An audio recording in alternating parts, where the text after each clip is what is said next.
अस्सलाम वालेकुम बच्चों।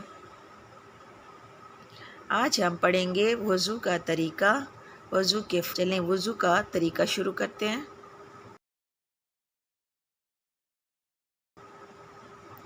वज़ू दोनों हाथों को कलाइयों तक धोना, 3 बार कुली करना, 3 बार नाक में पानी डालना नरम हड्डी तक,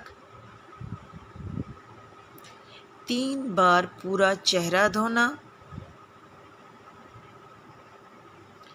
दोनों हाथों को कोहनियों समेत धोना,